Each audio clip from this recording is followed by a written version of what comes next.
Nos dias 30 e 31 de outubro, aconteceu no Centro Universitário UniFG o segundo simpósio sobre fundamentos e efetividade do direito, abordando a temática da Constituição e o Sertão.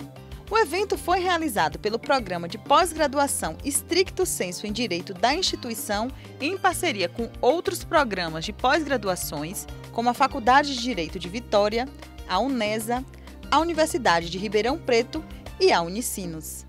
Pois é, nessa segunda edição do simpósio, que trata justamente da questão dos fundamentos da efetividade do direito aqui no Sertão, por isso o tema A Constituição e o Sertão, a gente preparou uma cartografia sociojurídica especial para isso. Então reuniu uma porção de dados, estatísticas, informações, mapas, com informações sobre a região, o sudoeste, semiárido baiano, né, essa região específica do Nordeste, Guanambi e o seu entorno. Ali você tem dados sobre a questão da água, sobre questões sociais, sobre educação, sobre saúde, as mais diversas. Para chamar a atenção de questões relacionadas à Constituição e o Sertão, as várias temáticas abordadas no segundo simpósio sobre fundamentos e efetividade do direito abordaram temas que ainda não foram cumpridos pela Constituição. A professora doutora Clarissa Tassinari, da Unicinos, e o professor doutor Flávio Pedron falaram da atuação do Poder Judiciário na concretização dos direitos sociais. O que acontece? Primeiramente, o Poder Judiciário deveria ser o grande guardião desses direitos fundamentais, sejam individuais, sejam políticos, sejam sociais. Entretanto, o que a gente tem assistido? Que o Poder Judiciário tem assumido uma postura um tanto quanto demagógica. Digamos assim, o Poder Judiciário tem julgado para a galera suas decisões e buscado neles a aprovação popular. Isso é equivocado. Na realidade, do ponto de vista de uma teoria séria do direito constitucional, o Poder Judiciário ele é garantidor desses direitos fundamentais, inclusive contra as eventuais vontades da maioria. Falas, por exemplo, como tem sido recorrentes do ministro Luiz Roberto Barroso, de que o Supremo Tribunal Federal tem que ouvir as vozes das ruas, na realidade é um equívoco. A finalidade do Judiciário é ouvir a voz da Constituição. É a esta que ele é o guardião, é a esta que ele está submetido. O judiciário ele tem que ser o guardião desses direitos sociais. A crítica que é feita ao judiciário é quando ele extrapola o limite da sua atuação, mas quando ele garante direito, ele está cumprindo seu papel. E esse é o papel do judiciário. E contra esse movimento, controlar a política naquilo que ela for contra a cidadania. Outro painel apresentado foi sobre educação, cidadania e emancipação. Nele, o professor doutor Nelson Camata, da Faculdade de Direito de Vitória, fez um diagnóstico do legado desses 130 anos de República.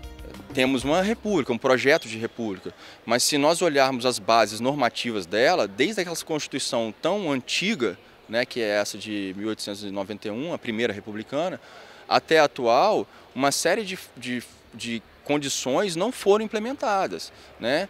Agora, se compararmos, fazer uma comparação grosseira, que a República do Café com Leite com os dias de hoje, há alguma diferença, sem dúvida.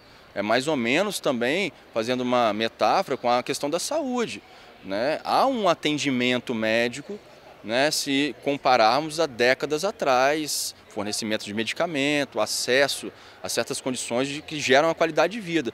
Mas a pergunta que não quer calar, e eu acho que enquanto houver uma pessoa ou um grupo de pessoas passando fome, uma criança morrendo por uma falta de atendimento, um idoso ou uma pessoa adulta morrendo no corredor de um hospital ou sem acesso à educação, a gente vai ter que continuar discutindo as mesmas coisas. Nesse mesmo painel, o professor doutor André Caran relembrou dados impactantes sobre o analfabetismo no Brasil. Um dos percentuais ainda elevados que assusta o Brasil é justamente as taxas de analfabetismo. Então, no Brasil, hoje, em 2018, os dados dizem que 6,8% da população se encontra nessa condição de analfabetismo. E aí, o que é ainda pior, né? A gente está numa instituição de ensino superior que tem uma pós-graduação, stricto sensu, um mestrado em Direito.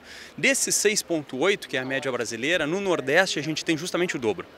13,9% é esse percentual na região nordeste do país.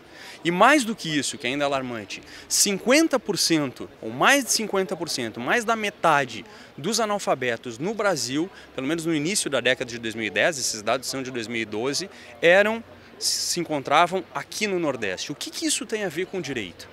Então, quando o direito, quando a Constituição promete reduzir as desigualdades sociais e erradicar a pobreza, quando ela promete que a saúde e a educação é um dever, uma obrigação do Estado, onde aqui a gente está falhando? onde aqui a Constituição não está produzindo seus efeitos? Ou, 30 anos depois da Constituição de 88, o que ela efetivamente transformou na nossa realidade daqui de Guanambi, do sudoeste da Bahia e do entorno? Essa é a pergunta do evento e essa é a questão que a gente ainda tem bastante para avançar. Um momento de muito aprendizado. Foi assim que Luan Leite, estudante do 4º semestre de Direito, definiu o simpósio. Na minha opinião, como os professores aqui, Lênio Streck, falam, o fim do direito é trazer uma transformação para a vida das pessoas, com base nas garantias constitucionais, né? O direito à educação, o direito à saúde, o direito à segurança pública. Então é assim, é aplicar a Constituição.